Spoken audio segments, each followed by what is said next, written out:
Our next speaker is Marc Curtis. He is running for prosecuting attorney.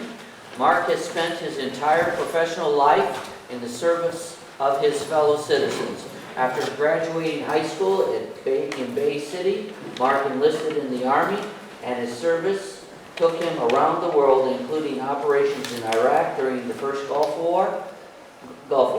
Marc earned his undergraduate degree from Michigan State University and his juris doctoral from Coolidge Law School. Marc spent nearly 10 years as an assistant prosecutor and recently entered private practice.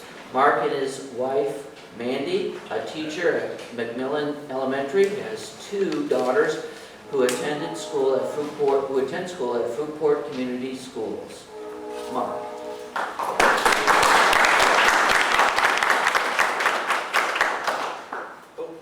It's Cooley Law School. Cooley. I don't want Mr. Hilson to be insulted by that also. My name is Marc Curtis. I want to tell you a little bit about myself. The important part is my daughters. Is the fact that my daughters need to grow up in a community that is one that is going to be safe and fair for them. My wife is a teacher at McLaughlin Elementary School and actually got mad at me, Steve, because she brought home the collective bargaining petition and I said, I already signed it, I can't sign it, so she had to go out and find it somewhere else.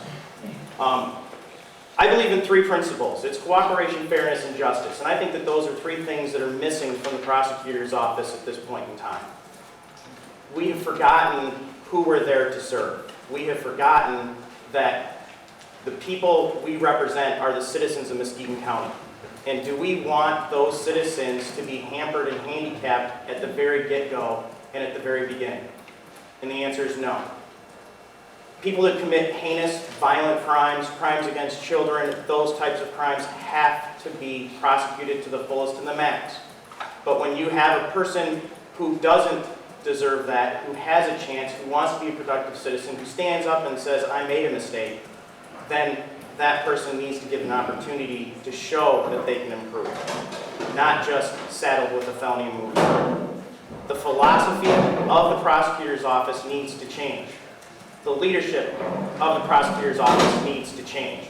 There are great attorneys in that office, but they do what they are told and they do what the office philosophy is, and that needs to be changed. We need to stop saddling our 17 and 18-year-olds with felony convictions because they're the low-hanging fruit on the tree, which makes it easy to prosecute and put them in a spot that they can't then go out and find a job. It's time to give them the chance that they deserve when they deserve it, not simply so we can say we convicted someone. Right. However, we have to make sure. About 5 years after I was in the office, I realized that people that I was slapping with felonies that I thought would be able to move on in their lives were now coming back in the system. And when I talked to them and said, why are you back? I couldn't do anything. I couldn't find a job. I had to go and do this. And it's time for that to stop. You can be tough on crime, but let's not be tough on every single individual that deserves a chance if they're willing to stand up and take that chance. And until we agree to do that, until we do that, this community is not going to change. Right. That's right.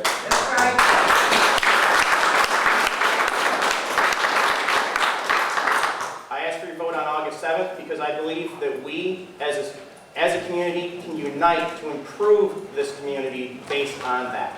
Thank you.